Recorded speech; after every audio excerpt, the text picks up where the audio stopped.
Just thank you, Adriana. Deep gratitude to you, Annie, Lauren, and Rachel for the invitation and support to be part of this LGBTQIA plus Making Visible series. And thank you all for choosing to be here together in Sangha this evening. So the format of our meeting is fairly simple. I'll offer a guided meditation practice, a Dharma talk, and then leave time for questions and Sangha sharing. So let's begin. So go ahead and find a posture that your body would most appreciate at the end of another day, whether it be sitting, standing, or lying down. Please give yourself the gift of ease, comfort, and relaxation.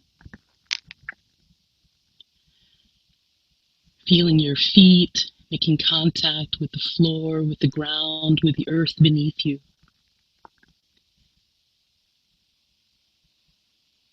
Feeling your seat in your chair, your cushion, or the points of contact of your body with the couch or the floor or the chair. Feeling this holding, this support from the earth.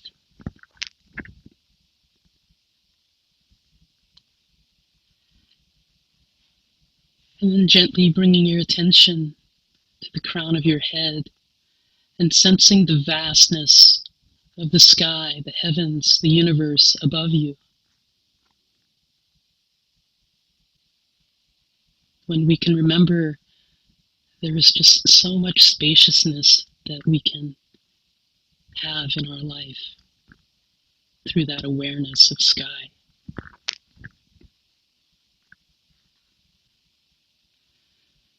And then gently bringing your attention to your back body and imagining and trusting the love and support of families, friends, and sanghas at our back.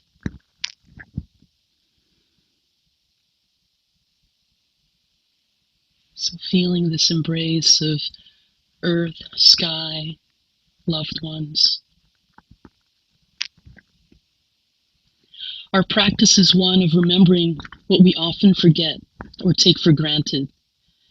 As a Sangha, may we support each other in remembering those that came before us and upon whose shoulders we stand and from whose sacrifices we benefit. So before we begin our formal practice, I acknowledge that I'm leading this gathering on Piscataway land and honor all traditional custodians of this region, appreciating the opportunity to live, practice, and teach on this land, and ask the ancestors' blessings in being here. And if you wish, I invite you to acknowledge the indigenous people of your region, whether you know who they are or not.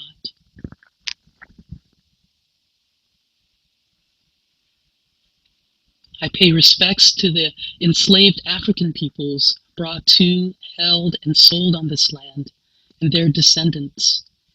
May we recognize the continuing struggle for liberation.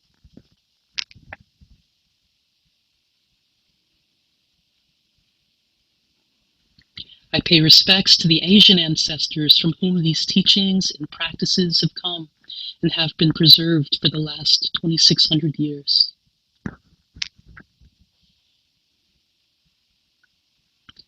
I pay respects to our LGBTQIA plus Dharma elders and ancestors who have shared with us the practices and teachings of liberation.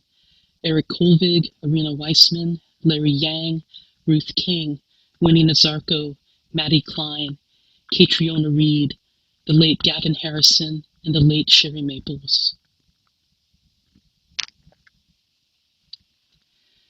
And I pay respects to elders past, present, and emerging.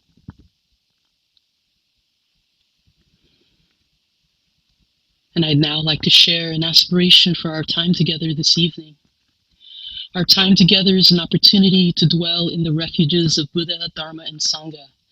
It is a precious chance to practice together with a shared aspiration to wake up individually as well as collectively through the practice of mindful speech and presence, and to cultivate mutual respect in exploring our human identities in the light of the Dharma across multiple and intersecting lines of difference that include but are not limited to gender identity, sexual orientation, race, ethnicity, socioeconomic class, religious or spiritual beliefs, political affiliation, age, size, abilities, and immigration status. May this space be a rich opportunity to be seen, heard, honored, and respected in ways we may not always feel in the world.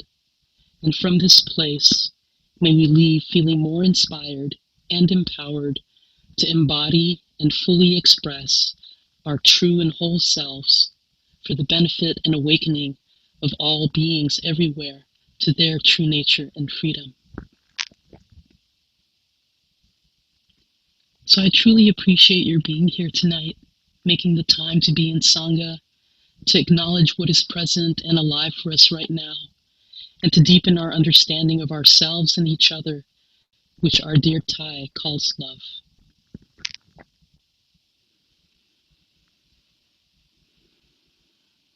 So from Lisa Oliveira, we, all of us, are currently going through a collective traumatic experience.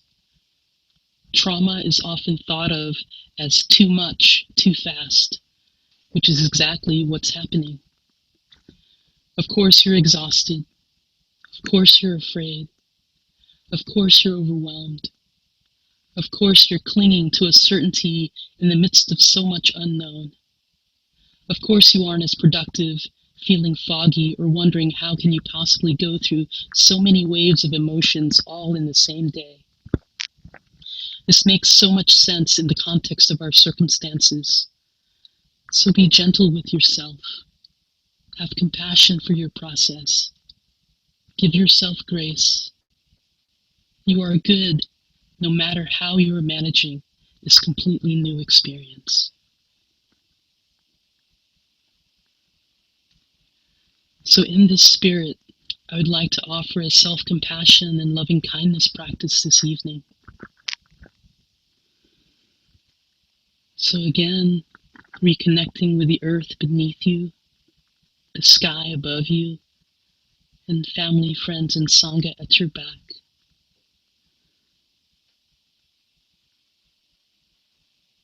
Finding your breath.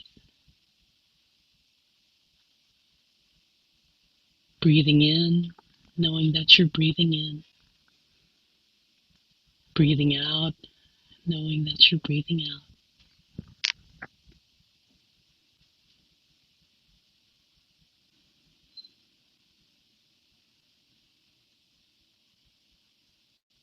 This precious gift of breath, of life.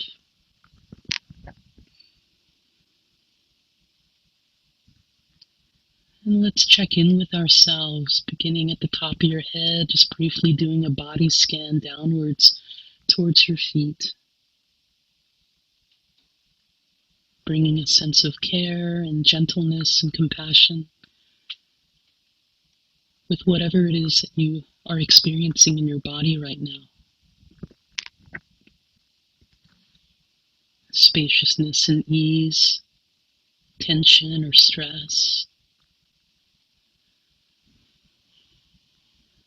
Maybe inviting some deeper breaths into those areas of tightness.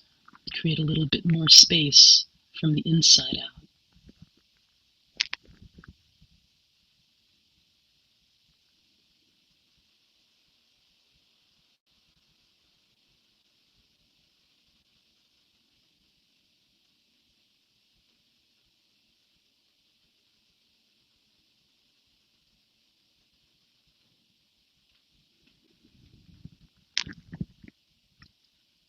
And gently bringing your attention to your mind.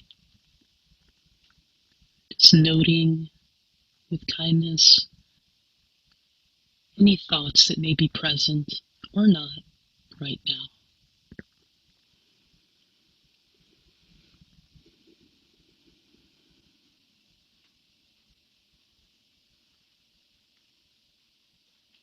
Not attaching or creating a story or making a list from whatever it is that's arising in mind right now, if you can.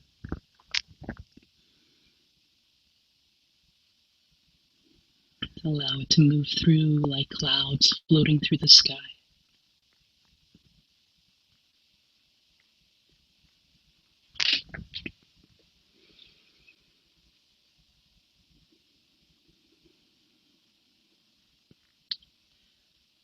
And then gently finding your way to your heart as best you're able. Find a way to connect with your heart. Perhaps placing a hand over it may be helpful as I offer these loving kindness, self-compassion phrases. If you find that these phrases don't resonate with you right now, not a problem. Just please offer yourself phrases or a practice that would best support you at this time.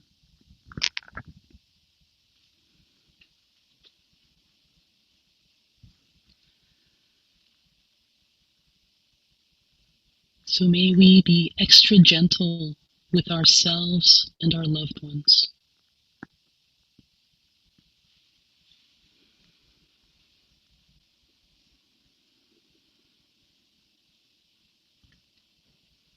May we have compassion for ourselves and others when suffering is present.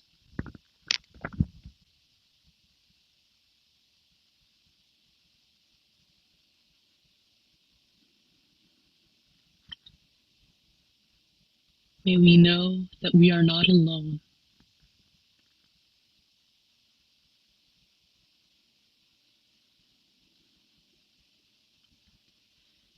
May we have the courage to reach out for support when we need it.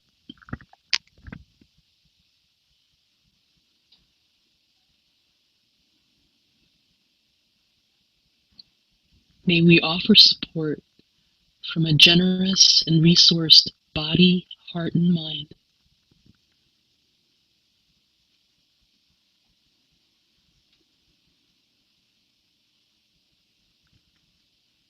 May we trust that we're doing the best we can in each moment.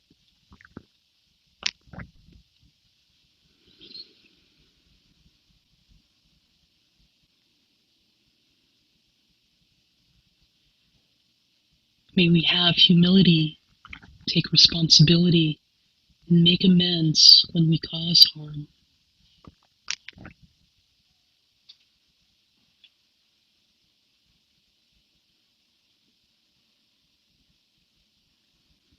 May we discern with wisdom what is true and act as skillfully as we can.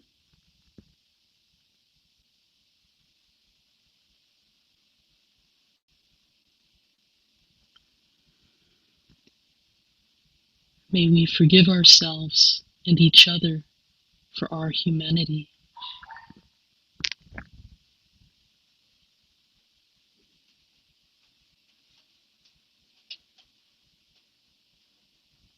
And may we remember the glory of our precious human birth that we've been given.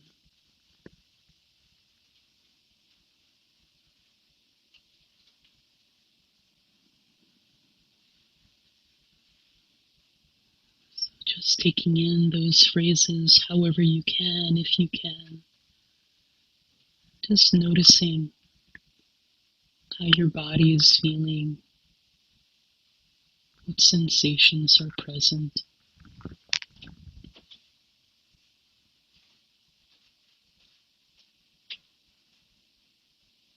Being aware of any emotions that may have arisen,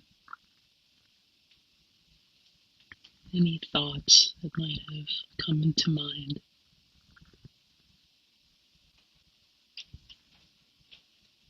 Just practice in silence for the next few minutes. You can continue offering phrases to yourself or just allowing an open awareness of how life is living through you right now.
So as we come to the close of our formal practice, just invite you to again reconnect with the earth beneath you,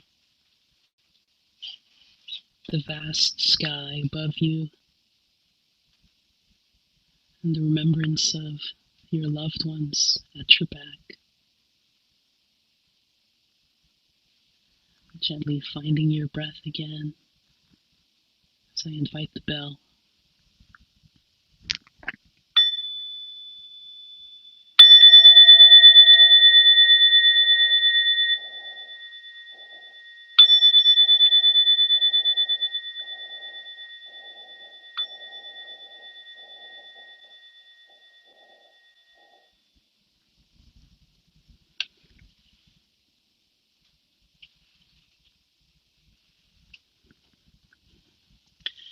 Thank you for your efforts and practice, dear Sangha. So why don't we just take a moment to stretch, take a sip of water, take care of our bodies. And I'll just begin in a moment.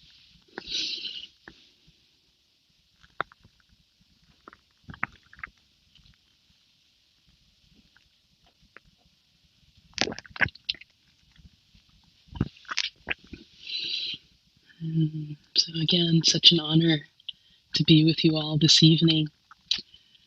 My gay Dharma teacher and mentor, Larry Yang, shares about the queer spiritual practice of musicals. So I humbly offer the following video of the song, This Is Me, from the movie The Greatest Showman to open my talk. In the spirit of National Coming Out Day, this particular version portrays how beautifully empowering it is, as Maggie Kuhn once said, to speak the truth, even if your voice shakes. So go ahead and share my screen.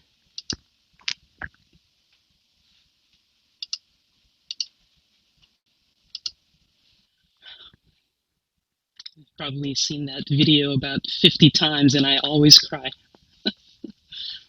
It's something that I just really love about our community, is despite the world outside, trying to define us or tell us who to be, like we just keep coming back with fabulousness and music and joy and humor and fashion and creativity. And I'm so proud to be a part of that family. So, so some of the identities that comprise me in this current incarnation are immigrant, non-binary, queer, person of color, all of which happen to be trending right now. And October also honors Indigenous Peoples Day, National Coming Out Day, and Filipinx History Month. So at a very young age, I was about 5 years old, I realized that I didn't identify, as a little girl. I wanted to be anything but, it was evident in the toys that I played with and the clothes that I wanted to wear. And I just felt like at a very young age that there was something innately wrong with me because it wasn't congruent with how I was being perceived on the outside, or basically what was on my birth certificate when I was born. And I also realized around that time that I was also attracted to other little girls, and I had crushes on female teachers of mine. And that was not at all reflected, as okay in our society. And I grew up in the late 60s, early 70s. And so I had this core belief that there was something innately wrong with me, that there was something defective about who I was, which was then exacerbated by the beliefs of society and the messages I received from the culture about myself. And so my modus operandi of like how to survive in this world was to assimilate and just be whoever people wanted me to be, whether it be my parents, my peers, the culture. And my parents immigrated to this country with me when I was 10 months old. We came from the Philippines. And a real strategy, I believe, that they used to cope with racism was to teach their children to assimilate into white culture.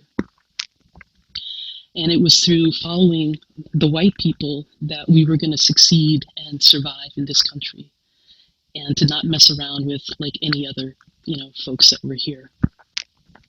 And so I felt pretty comfortable, for a really long time being in dominant culture spaces. And when I say dominant culture, predominantly white, straight, cisgender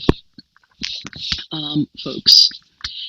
And so it was interesting when I turned to the Dharma after years of basically not liking myself. I wouldn't say I loathe myself because I'm a Leo, and so I don't really hate myself that much, but just this sense of like I don't understand why I'm not okay in other people's eyes. That's when I found the Dharma. And the Dharma just really helped me realize, to see clearly. And the type of meditation that I began to practice called Vipassana means to see clearly. And what I really appreciated about that was it was able to like cut through the stories of the narratives that I told myself about who I was. And my first Dharma teacher was Tara Brach. And for many of you who know Tara, Tara's whole teachings is about trance, the trance of unworthiness, and how do we radically accept who we are fully, and from that place awaken to, our own Buddha nature, our own innate goodness. And so in finding the Dharma, I always felt like there was a little inner monk in me, and I had failed so many relationships that I thought, oh, this would just be like a really wonderful way to not have to deal with all that. Just become like a celibate monk. And I didn't want to dive in fully, so I thought, oh, well, there's this really great program that my other teacher, Michelle McDonald, sponsored out in Burma, where you can ordain for 3 weeks and kind of sort of check out the monastic life in that way. But I discovered that it was very gendered, it was either you were a monk or you were a nun. And the monks got to wear white robes and the nuns got to wear pink robes. And I was like, as a non-binary person, it's like, can I get a sherbet swirl robe? It's like this kind of mixture of both. And at the time, I just didn't have the patience, I would be taking myself, halfway across the world to do this, to then be subjected to have to pick, and not knowing the culture well enough, whether it would be safe to become and seen as a monk, or, to be super uncomfortable to be seen as a nun. And so I kind of bagged that idea. But I deepened, in my practice by going on retreats, and I was part of IMCW for about 7 years. In IMCW, for those you don't know, is the Insight Meditation Community of Washington, which has been Tara Brach's primary community for the last 25 years. It's pretty dominant culture. And about 7 years into my practice, they decided to explore the reasons why being in the district, in the DMV, metropolitan area, why they didn't really reflect, the culture of this area. There was not much diversity. And being one of the few diverse people within the Sangha, I got asked to be part of the first incarnation of the Diversity Committee. And the Diversity Committee was an interesting experience because there's just so much, and I really understand this in retrospect now, but there's so much desire to want to be inclusive, to want to be welcoming, to want everyone to have access to these teachings. And 15 years ago, my community didn't really have the tools, didn't really have the consciousness to really understand what that would mean. And so being the only person of color, being the only queer trans person, sort of on the board, and one of the few diverse folks on this committee, it was just kind of like fighting an uphill battle. And it was interesting for me to also at that point realize my own internalized racism, my own internalized homophobia and transphobia, because I had rejected those identities for a really long time. And so from that diversity committee, came out the People of Color Sangha and the LGBTQIA plus Sangha. And I became one of the leaders of those sanghas and have continued to be the guiding teacher now of those sanghas for the last 14 years. And it was in those sanghas that I was able to heal, that I was able to finally accept these aspects of myself that I've rejected. And it was so powerful when I went to my first People of Color retreat at IMS, at Insight Meditation Society, where the teachers on the dais looked like me. The teachers on the dais spoke about experiences that I experienced that I never heard in a dominant culture retreat. I looked around and there were others that looked like me and experienced similar things to me. And this also happened on LGBTQIA plus retreats. And after coming back from those affinity retreats, I'm like, wow, I'm never going to go to another white straight retreat again, unless they pay me. So it was really a healing process. But it was also interesting because when we started these affinity sanghas, or what they are called, my dominant culture friends began to say things to me like, why do you need to separate yourselves out? Like, we're all one, everybody's welcome here.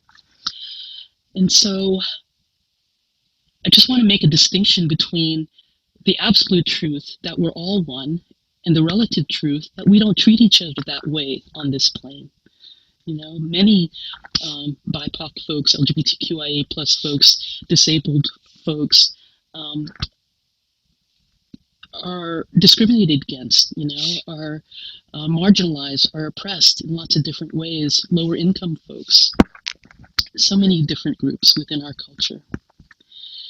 And so, when I would hear, oh, well, we're all one, I would then retort well, whose one are we being? And so it really is about who are we centering? Who is in power, when we talk about this? I have this metaphor of a dominant culture organization or sangha or community where, they're having a dinner party and they want to invite some new guests to this dinner party. And the new guests are like, oh, that's so wonderful. Thank you for inviting us. We'd love to bring our food. We'd love to bring our music because we'd love to dance after we eat. We're happy to show up with all that. And the dominant culture entity says, oh no, we already ordered the food. We just need you to sit at the table and eat our food. And then we can take a picture and then we'll put it on our website or our brochure, to show that we are that. And so there was we had a long ways to go with regards to understanding that inclusion doesn't mean having people assimilate into who you are so that you can stay comfortable, And my whole practice for the last 15 years has been to actually detach myself from the leadership of my sangha and just focus on supporting, the POC and LGBTIQ QAIA plus sanghas to give folks, that access to the Dharma in those ways, in ways that they didn't feel a part of in the larger sangha. And in the meantime, I continue to create relationships and cultivate friendships with my dominant culture friends, and had been called in as a volunteer consultant, around diversity issues, etc. But I just needed to be patient, And it's interesting because I shared that, I had been assimilated, into white culture for a really long time. That when I started embracing my identity as a person of color and as a trans person, I was really like a teenager. I was like, why don't these people get it? I would just get really angry. I would just see a white person on the street and I'd just get mad. It was just so intense. And then I just thought to myself, wow, Betty, you're really suffering, around this need for other people to be a certain way or people to get it. And then I remembered, it's wow, it took you 40 years to realize that you weren't white. So give these white people a break because they were born that way. And that just gave me so much more space, to just recognize that we all have a lot of conditioning that we need to unlearn, that we need to undo. And to recognize the suffering that the conditioning has on us, um, will allow us to then be willing to work through it. And I think something else I want to say around, throwing around a lot of words around diversity, inclusion, equity, privilege, supremacy, etc. Privilege is and inclusion.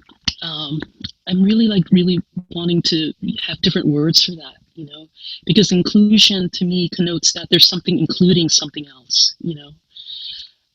So for me, it's really about how do we create in Sangha a sense of belonging, so that no matter how the Dharma lives through someone, that is going to be okay, that it doesn't have to look a certain way, like super still and silent and quiet and soft-spoken and monotone or whatever, that you can throw in like a ukulele or a video or, music, to touch people's hearts. But there are other ways that folks find to express a relationship with life. So another thing that was interesting, that even though I went to these people of color retreats and LGBTQIA plus retreats, and I don't know, I think many people when they go on retreats, they go there and they think like, oh my God, everyone is a much better practitioner than I am, or they're so much cooler, or, like whenever I go to queer retreats, I'm like, oh, I don't have enough tattoos or body piercings to keep up with these people, especially when you practice out in the Bay Area. And so I just noticed that comparison, and in that comparison I created my own delusion of separation, and here I am with my people, but I'm still feeling separate. And a huge insight I got at a queer retreat one year was, I just noticed like how much I was suffering in comparing myself to others, and not feeling like I was enough. And the insight that I got was I relied too much on externals validating who I was, affirming who I was. What I needed to do was validate myself and accept myself and actually claim my belonging no matter where I was or who I was with. And so that way it's like it was always with me, that sense of like, I belong, it's just like when the Buddha got enlightened, and Mara was, throwing all these curveballs of, temptations and suffering, at the Buddha. And the Buddha was like, put his hand on the ground and said, dude, like, I'm here, and with the earth as my witness, like I exist, and that for a non-binary like person of color, just to claim that and not have it be dependent on anything outside, to me it's just so incredibly liberating.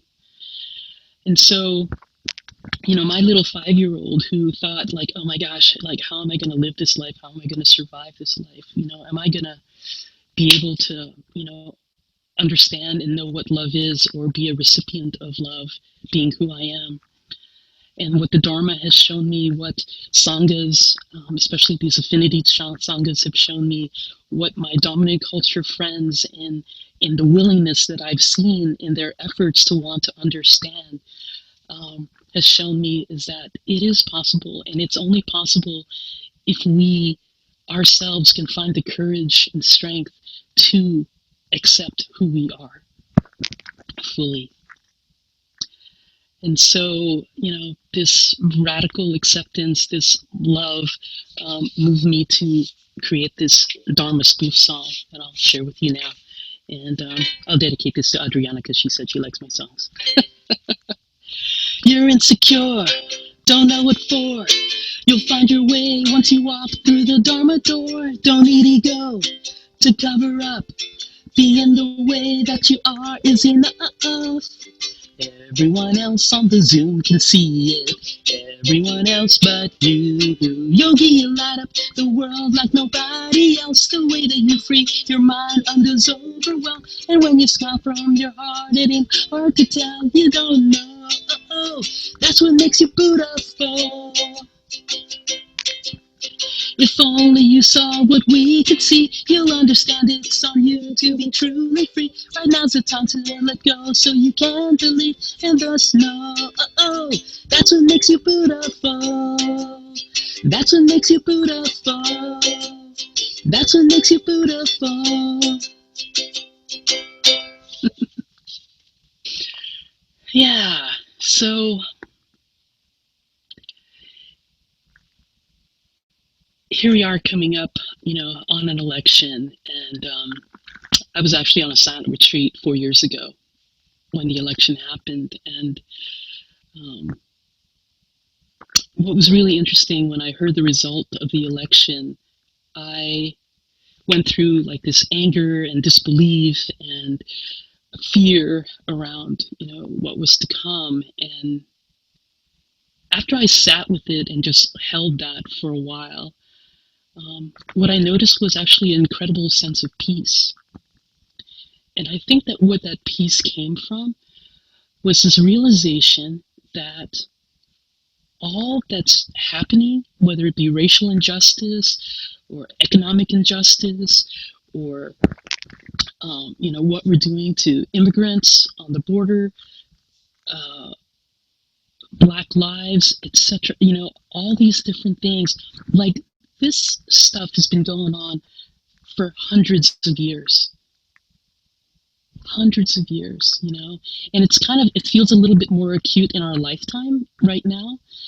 But, when I just kind of remembered, like, wow, my people, both blood and cultural ancestors, whether they be queer folks or folks of color, like, we've survived. Like, I stand on so many shoulders, and I'm still here. And I can't tell you, like, actually how blessed and grateful I am to be born in this incarnation of body, heart, and mind, because it's taught me so much that I think it would just be harder to understand, as a person in the dominant culture. And so the cultivation for me of patience, of humility, of really like getting that our conditioning is so deep. I mean, what we're seeing right now is like everything's just coming out of the woodwork. Like we thought we were done. Look, we are nowhere near done. We're a little more awake. It's like the Buddha saying, like, well, there's going to be like, you know, um, well, the Buddha didn't say this, but like I always imagine when the Buddha questioned whether or not he should teach, that a deva came and said like, well, there are going to be some folks with a lot of dust in their eyes, and there are going to be some folks with a little bit of dust in their eyes, and it would be definitely like worth it. I often have this little cartoon in my head where the Buddha is looking outside of his kuti and he's looking at the world and he's like, never mind, they're never going to get it, right? Um, it's hard, and just like to be on this path. And I always say to teenagers that I teach that, it's like the jig is up. Like you're on this path of awareness and there's like no turning back. Like, when you're conning yourself, like, when you're eating that third donut and, and what happens and all that. So, or, like when you don't, stand for another person that's struggling or, is less privileged than you. That it calls for that action, as Annie mentioned earlier, that understanding people's experiences calls, for wise, skillful action. That's really what compassion is that, movement towards, alleviating suffering, whether it be our own or that of everyone else. So patience, humility, and it's like just this willingness to be kind versus right, to give space to give people a break right now, because we never really know what people are holding in their hearts and what they're struggling with and what they're able to do or not do at any given time.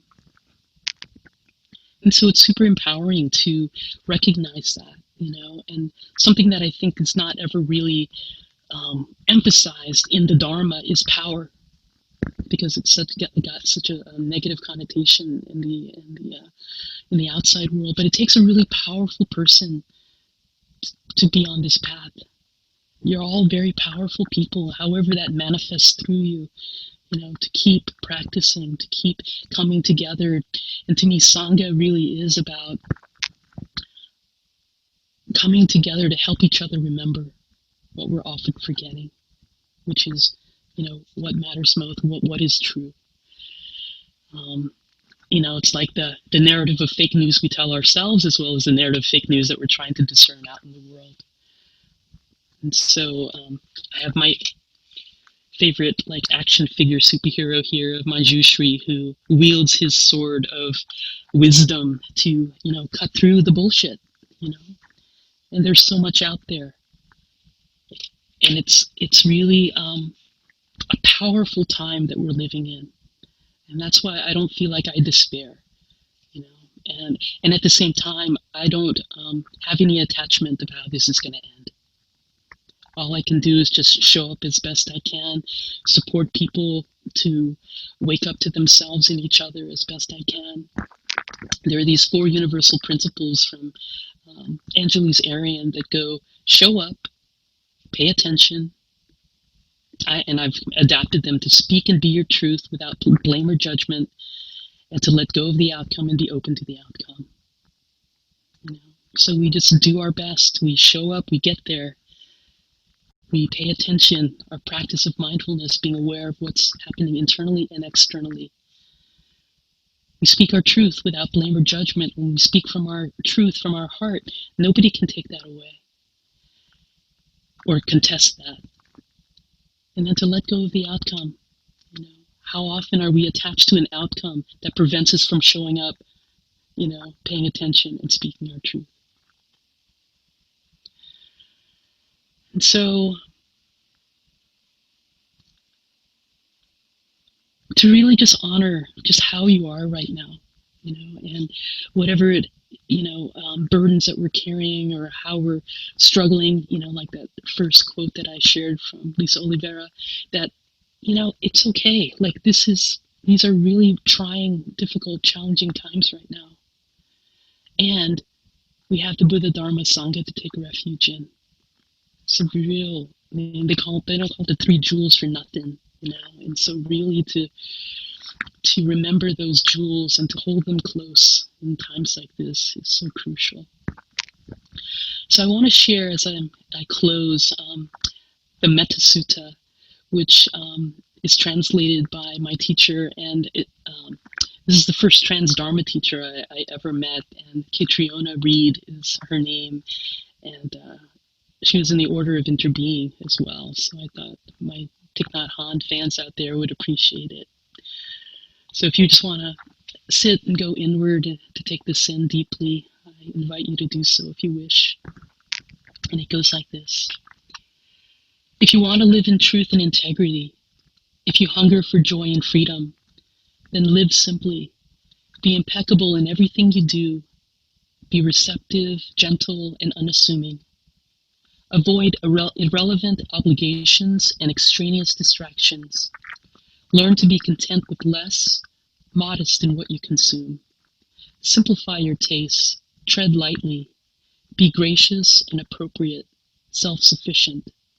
Find ways to create balance in your relationships, especially with those people you love the most.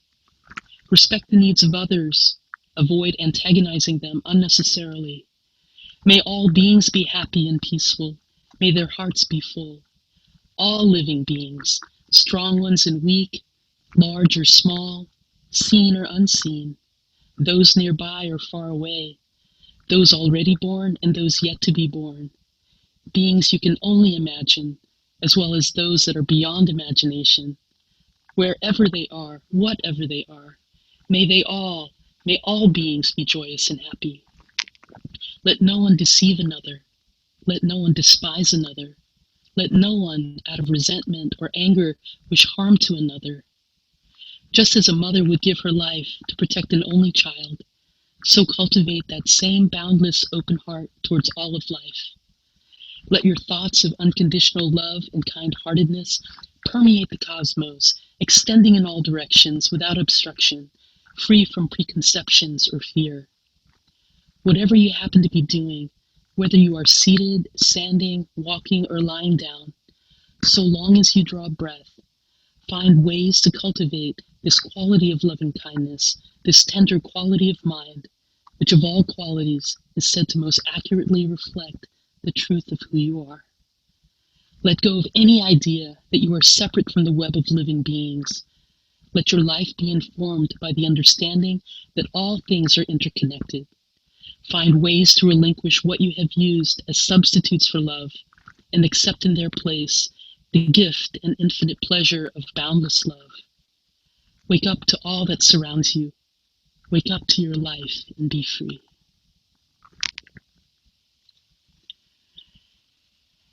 And so, to give you a more contemporary version of this,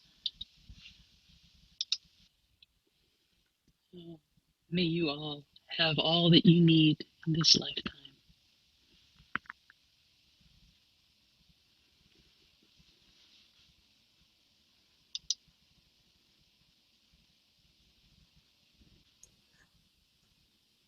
Wow.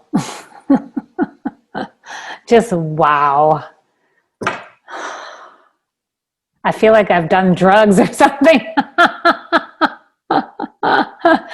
That was so uplifting and inspiring and moving, and just, I can't believe that was only, what, an hour. Oh, thank you so much, La. That was just so beautiful, and a lot to really hold for the next however long to keep digesting what you shared. But I think we want to open it up to people who have questions or comments, and you can either, I think best is to put it in the chat, your question or comment, or if you would like to say something, put your name in the chat and we can reach you that way. So there's a question right away about whether you can share the translation that you gave. Yeah, great. Thank you. Great. For asking. May I send it to you, Annie, and you can distribute it through the email you'll send out? Yep, we'll send it out afterwards. Perfect. Can you, if you could share all those links, I am so going to be dancing to that last song and both songs. So please. Yeah. Thank you. And we can also have it in our website. We always share the resources of our speakers. So if you go to makeinvisible.org and La allow us to share it there, you will have everything there. Yeah. Thank you, La. Thank you. We so need more people like you in the world. I told you that before. You did say that. Yes, we need more people like you. I see Aranza put in lots of clapping hands. That's my baby. She's my youngest daughter. Nice. And Mark is saying thank you with deep bows. Lovely. So any questions or anything anyone would like to ask La or share or? And we can read the questions, and I don't know if La agrees. Maybe if someone wants to open their microphone and tell something today directly, it's okay also. Are you okay with that? Yes, so if someone wants to raise your hands or just unmute yourself and start like talking, it's okay.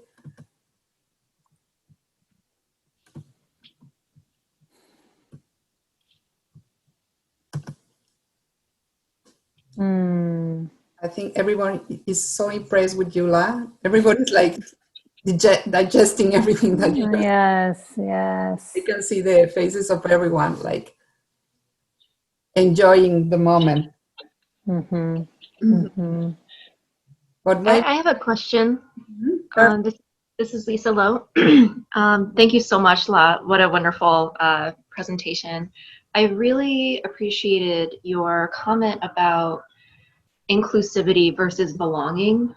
That is such a helpful distinction to make, and it really helps kind of set up what a vision looks like for diversity when people throw this word around. So my question is, I know you gave that example, kind of analogy of inviting people to a table, but no one thinks of the food and the things that they should bring. They think, oh, just do it our way. We just want you sitting. From like a mindfulness community perspective, is there something that translates to that food to the table, specifically, kind of like what you saw was missing in terms of bringing real belonging and real aspects of those other affinity groups kind of into, like, what was missing and what could have been added, if that makes sense? What I found over the last 15 years in being part of a dominant culture community is relationship. It's about having relationships and building relationships with people. And at first, it's just because you're used to being with like everybody. So let me say it this way. In our dominant culture retreats, we started having sits for people of color and LGBTQIA plus folks. And folks were getting upset, like, oh, well, why do they have to have their own separate sits? And it's like, well, when you're sitting in the hall, like, you are in your own affinity group, like, right there. Right? Yeah. And so it's like there's not this recognition of that there's this difference, like, in that. And so for me, what's worked is like really cultivating relationships with folks. And what's going to initially start that is if you create spaces for folks to practice together, to build that support for each other. So like my teacher, Larry Yang, often says, you practice in these affinity sanghas as like a touchstone, as a refuge, but that's not what the world is like, and so like you practice so that you one day can practice with anyone, anywhere, at any time. And so it's whether, and so the Dharma is there, and we are all wanting to access it. But for those of us in these different groups, it's like I've got to work through like racist comments or transphobic comments or whatever, just the vibe of like not being in a space where there are more people like me. And I just want to say, like, we're doing our first online I'm Still Be retreat, and 52% of the people in this 200-person retreat are either BIPOC folks, queer folks, trans folks, people that were military and veterans, people that make less than $40,000 a year, and folks that are disabled. So over half the Sangha is made up of people from diverse communities. Yeah. That took 15 years to accomplish. Wow. Yeah. To get to this point. Yeah. So it's patient, that's what I wanted to really emphasize. It's like, it's not like, I use this other analogy of, you've got a glass of milk, right? And when we think of milk, what do we think of? White milk first, right? And then you take like a scoop or two of Nestle's Quick and you want to try to stir it up. Like, that's how we think like this is going to happen. It's like, oh, let's just throw this, chocolate into this white milk, and then we'll have what we want. Yeah. In these community, sort of marginalized, oppressed communities, like we don't trust that. Yeah. So it needs to be built. Healing needs to happen. Conversations, relationships. Yeah. Because otherwise, for us. Yeah. I feel like I became a Dharma teacher because like I checked off a lot of diversity boxes when you put me on your teaching team. Yeah, thank you. That really helps with that sense of relationship. I think mindfulness practice can be such an individualistic practice, and we kind of do it for ourselves first, and then we're like, oh yeah, let's send love to everyone privately in our heads. And I can really see how there's room to grow in terms of real relationship, like you said, building within the affinity groups to support that healing, and then obviously to really bring true belonging is building real relationships with the rest of the community as well. So thank you very much for that. work. Whether it's understanding whiteness, whether it's, understanding being cisgendered and straight, we all have work to do. Yeah. We all have work to do. So I can say that when I was sitting in an IMCW meditation session, I don't know if it was Jonathan's or Tara's, and they brought up the diversity leadership team, that it was this new initiative and whatever. That was actually one of the biggest bells for me to say, whoa, there's a ton of work for me to do here. Like, I hadn't even really thought about my privilege. What's this whole thing about privilege? And, really having lived in a bubble for a long period of my life, due to a religious environment and other things, it's like, I feel like I'm very late to the game, but I am thankful that there was some sort of effort being made, because I think it did clue the people in the community into the fact that, oh wait, this is something to pay attention to. If the leadership is on this, we can. That's something that I should also be looking into. So I'm grateful for your efforts within that group as well, and then also, of course, where you've taken the other sanghas. So much appreciation for you. I'm going to pop in here just to see if anyone else has a question or comment who would like to say something before we get to the end of our time. We have only a few more minutes.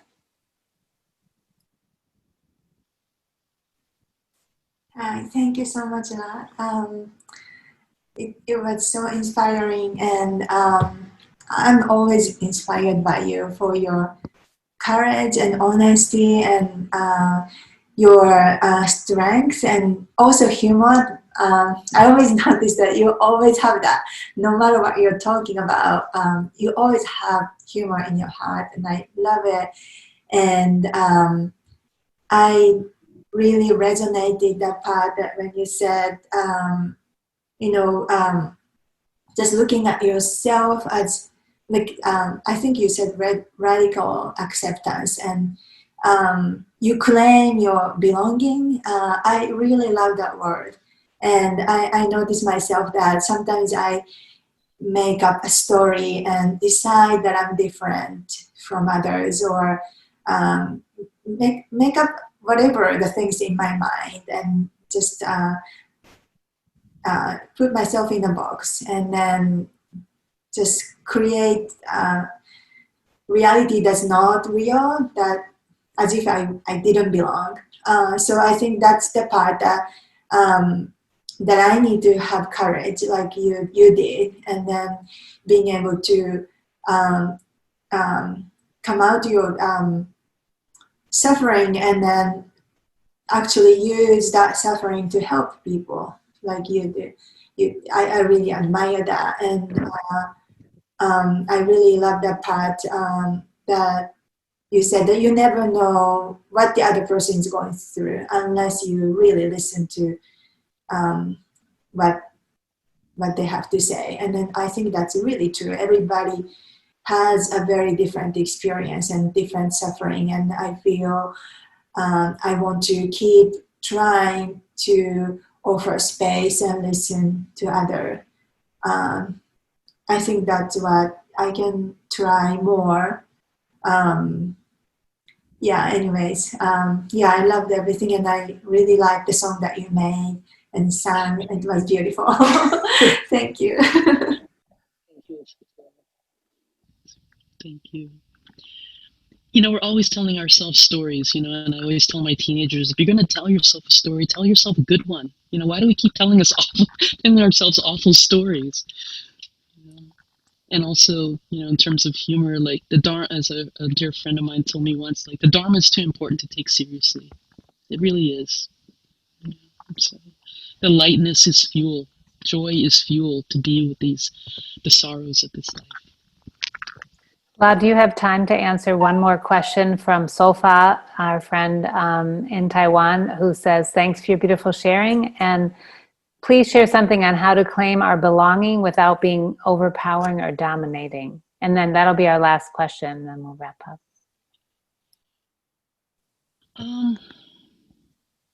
For me, claiming my belonging is an internal process. So it's not putting it upon somebody else, but it's like this feeling that I get where, like, you know, even like before this talk, it was like, rather than relying on like, oh, I hope this talk lands well for people, or I hope they benefit from it, it's like, okay, let me just be in my seat and let me just speak from my truth, and then let me let go of the outcome of how that lands, you know. So it's like, you know, let me claim my dharma seat and let me just share from my own experience, from my own process. Because when we share from that place, it's not judging or blaming or wanting to overpower or dominate other people. It's just like, this is just my truth. This is how I experience life. This is how the dharma, you know, lives through me. um, so I hope that's okay.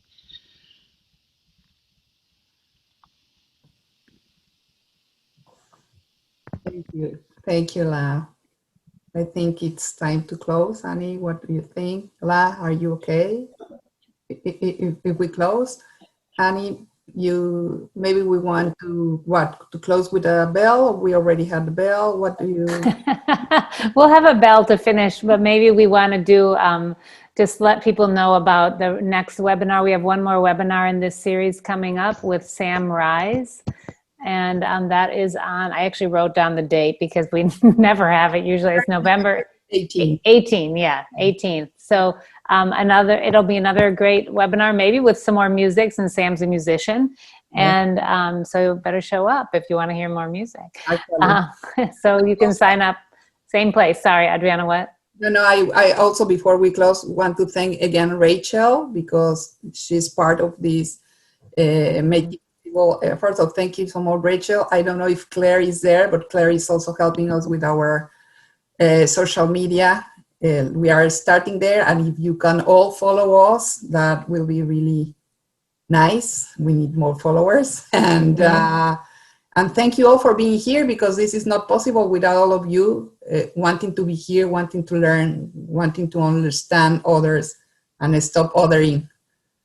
And so thank you again, everyone. And I think that's it, Annie. No?